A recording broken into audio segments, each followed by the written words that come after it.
Ebro in the morning on Hot 97. Hey, it is Ebro in the morning. Rosenberg, Laura Stiles. Thank you. No Ebro today. No, the beautiful Laura Stiles. I still don't. I mean, You want me to say the beautiful Rosenberg? I'd feel better if you did. the debonair. Yo, Summer Jam artist. Yeah. How about that? PnB Rock is we in the got building. PnB Rock. How's that feel, man? Summer Jam artist on your name. That's got to be good, right? Definitely another accomplishment added to the list. That's a good one, man. What else? What else has been on the list so far for people who are getting familiar with you? Maybe that. What's happened so far that people should check out to catch up with the PnB Rock story? Going through the motions. Project I dropped beginning of the quarter. Also, I got 2 placements on Fast and the Furious soundtrack. Check those out. That's dope. That's a good look. Yeah, I'm just working, grinding it out, bro. Are you a fan of the Fast and the Furious, the whole franchise? Yeah. I haven't watched the like 3 of them because I have. Well, it's a ton. Yeah, Yeah, man, you still see more than half, bro. So Too Definitely, bad. Well, I watched the last one though. Yeah, for sure. you saw Fade with the one you. Did they play it in the movie or not? Facts. One of, Yo. my, Oh, one really? of my songs was played while Vin Diesel was driving down the bridge. Yeah. Yeah. The other one was just like at the last, the credits. It was Right, still right, fire. right. Yeah, That's fire, man. That's great. Congratulations. That's so ill. Appreciate it. Your real name is Rakim. Yes, that's a fact. Were you named after the god Rakim Allah? Yep. Really? Yeah. Who was a fan, mom or dad? Mom.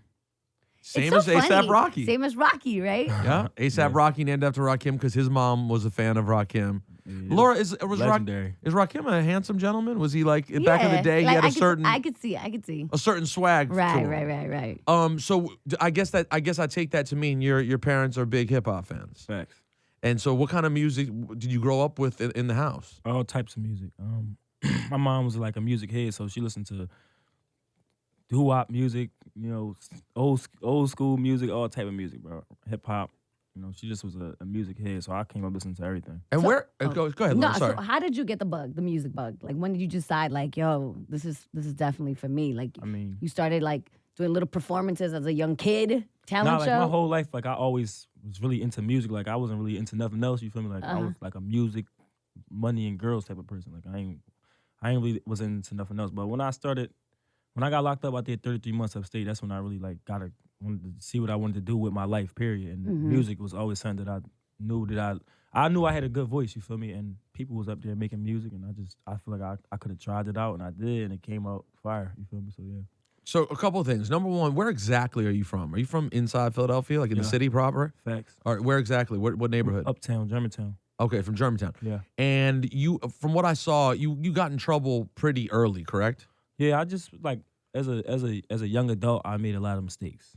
I was in and out of like placements. Yeah, that's what it sounded like. Facts. And what eventually you ended up doing? You said 13 months. I did 33 months. 33 I did a months. lot of time, but that was my longest like consecutive like straight up time. I did 33 months upstate. Yeah. That's a long time. Hell yeah. How yeah, how old were you when you did your long bid? I was 19. And it was a robbery. Yeah. It was a robbery. It really was a robbery, but I came home. I ain't gonna say like I just robbed a person and got locked up in there 33 months. I robbed somebody. I took probation for it, and I just kept violating probation. I caught a couple new cases.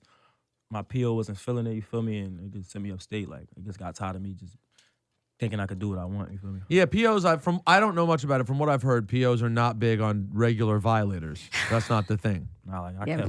they kept giving me chances, and I just kept violating. So you can look. Obviously, you look back at it now. You're a focused, serious musician. You seem now as if you're able to look back and know the mistakes you were making. Yeah. So facts. what was going on in your head then that made you say, "Fuck it, I'm gonna just keep violating probation"? Pretty much like I was just on my own. You feel me? Like I was young. I ain't had no guidance. Like nobody to tell me to do this and do that. Like my mom kicked me out when I was young. You feel me? Like And what about your dad? he got killed when I was 3 years old or something like that. You feel me? My mom, he got stabbed. But man, it just was just me and my brother. We just was doing whatever we wanted. I started getting tattoos when I was in like the 6th grade.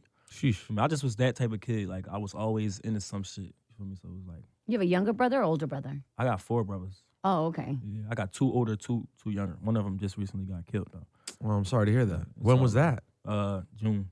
I'm sorry. Wow, yeah, I'm really sorry to hear that. That's really tough. We've been talking a lot about Isaiah Thomas all the time and how Isaiah Thomas lost his sister a couple weeks ago. So I'm sure you unfortunately can identify too much with what it's like to have to go through that. Hell yeah. So you go away for a long time, and did you decide while you were gone, when I go home, I'm not fucking around, or how did that unfold? You becoming PnB Rock? It pretty much was just me, just like I was tired of going in and out of jail. You mean like I was tired of not having like support when I was in jail. You feel me? Like so I was just like, fuck it, I ain't gonna keep. If I'm gonna keep going to jail in and out of jail, I'm gonna stop hanging where I used to hang. I'm gonna stop hanging with the people I used to hang with. You feel me? Like switch my surroundings and switch the shit that I'm doing. And once I did that, you feel me? Isn't that easier said than done though? Because I'm sure people want to do that. Hell yeah. But it's ultimately, easier said than done. But like for me personally, like being in the situations that I was in, like fucking homeless, you feel me? Just going in and out of jail and not having the support, not having nobody like you can call, send you money, send you mail, like write you back, shit like that. You feel me? Like shit that friends and family supposed to do. It was just like, why the fuck I'm gonna just keep coming home and fucking with the same people? Exactly. Keep on going in the same corner. You feel me? Like I'm gonna make this music, I'm gonna switch it up. You feel me? Like people upstate when I was making the music, they was like giving me inspiration, like, yo, that shit is hot. You about to go crazy. So it was just easy for me to come home and just do me. it is interesting too because people so often end up in a situation in which they have people that they're quote unquote, loyal to, but at the same time, and those people are supposedly loyal to them. But when you go back and look at the story of how much those people were actually doing for them, it's funny. I was reading a lot of that in the Aaron Hernandez story. He had people who sort of took him in, but really, a lot of those people just knew that he was on the path to the NFL. Right. So they were down to do whatever. Like, people simplify the Aaron Hernandez story into one day he was just like, I'm a killer. No, it was a build of people being around him, enabling him, and him doing fucked up shit. So then, after all that, and you being through everything you've been through, the record that's gotten you the most attention is just some good old sensitive, lovey-dove music. But okay, so how did the PnB story, like how did it break? Like, did you drop your record on SoundCloud, or how did you get your first like buzz? How did you get your music out there? Because a lot of up and coming artists, that's their question all the time. Like someone who's been putting in work, like everybody says, but how do you get that break? Well, pretty much like I just was going crazy on Instagram. Like I came home, I knew everybody was on Instagram. I seen it on BT, everything. Everybody was following me on Instagram. So I made an Instagram. And on my Instagram, like I was making videos like, of me singing. You feel me? Like singing the music that I was making upstate. And in Philly, and like, other girls are probably like, woo! Yeah, hell yeah. It was a different sound for Philly. So it took off fast in Philly, and then it started spreading and spreading and spreading. Like the people liked the music. When somebody likes something, they gonna tell their friends, yo, listen to this. Blah, blah. Repost. Yeah, definitely. It just was like a word of mouth. And I just kept going hard on my social media. You feel me? I just kept posting until they was like, yo, you got like a mixtape or something? Like, all right, yeah, now it's time to drop. And I dropped a mixtape, and it just was like, I was selling them for $10. And I sold like 500. Oh, and you were selling them hand to hand? Facts. I was so going. It was fat. It was fun. It was lit because like I was having people hit me up on Instagram like pull up on such and such and such and such, and I pull up. They be hyped to meet me. You feel me? They take their flicks. You feel me? It was love. Yeah. That's a great way to do it, by the way. And it's funny that you. It was messed up because I was like, I was getting money. It was like the most money that I ever made too. I ain't gonna lie, but I was spending all my money on gas, driving around like all around the city. Like you feel me? Like.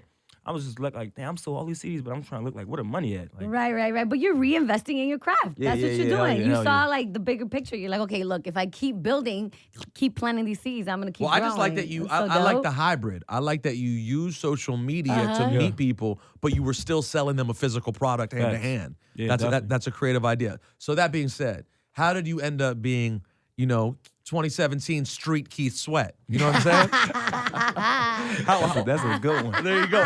Well, but why did you end up, you seen that seems like a comfortable lane for you and it's a cool lane for you. How did you end up there? Is it just who you are? Just making music, bro. I don't know. I mean, like, just like I said, I came up listening to everything, you feel me? So I give you different vibes when I'm in the studio. It just depends on how I'm feeling and where I'm at and who I'm around. You feel me? Like when I was in Made Selfish, I was in Manhattan with a girl, and she just gave me the inspiration to write it. I was writing about her in the studio. You feel me? Like that's how I make a majority of my songs. Was it the same chick from the video? Nah. Okay, a different chick. Yeah, definitely. Was her ass as fat as the chick in the video? No, it wasn't, but she was pretty. Okay, but she was pretty too. Yeah, all right. Now, do you feel, being a Philly cat, the Philly-Jersey association is real? I mean, Philly and Jersey are very important Close. together. Yeah, definitely. You've had records with Fetty and Jersey artists. Do you feel a big connection there? And as a result, is Summer Jam, even a bigger deal for you? Because though you're not a local artist, like you're local adjacent by being from Philly. Facts. It's definitely big for me. Jersey is that's like right there, you feel me? And I feel like Jersey helped me get to where I'm at, you feel me? Like it's not just Philly. Philly definitely put me on, you feel me? Because that's where I'm from. You know, that's where I originated. That's where all the music come from. But Jersey, you know, they show me dumb love. You feel me? When I go out Jersey, it's like me being in Philly. And Summer Jam, I ain't never even been to a concert. I never been to a Summer Jam concert. I never been to a concert, period, before I ever started making music. You feel me? So this is going to be lit for me. You feel me? Definitely. Wow, that's gonna be quite an experience for him. Yeah. So how many years removed are you? How many years are you into legal earning? Like 3. And how's it feel? Great. Like, do you go to bed at night and feel different when Yeah, you put like- your head on the pillow? Is it a relaxing feeling? Last night I was about to go to sleep. I'm like, damn, like I'm just really living a regular life now. Like playing the game, you feel me? Like I ain't never do none of this. I was like really like a street person, like outside all day Yeah. on my block. You feel me? Like I ain't never really want to go nowhere, none of it. You feel me? Like so all this new experience, new traveling, this is all I take it in and it's fun. You know, I'm just living life. Man, thank you for coming by, I bro. appreciate y'all having Yo, me. we can't wait to see you at Summer Jam. Definitely, we gonna tee up. Yeah, we'll have you back again when Ebro's back. You know, he's in Spain, running around the world right now with Apple. man. But we'll have you back soon. Congratulations, and we'll see you at Summer Jam.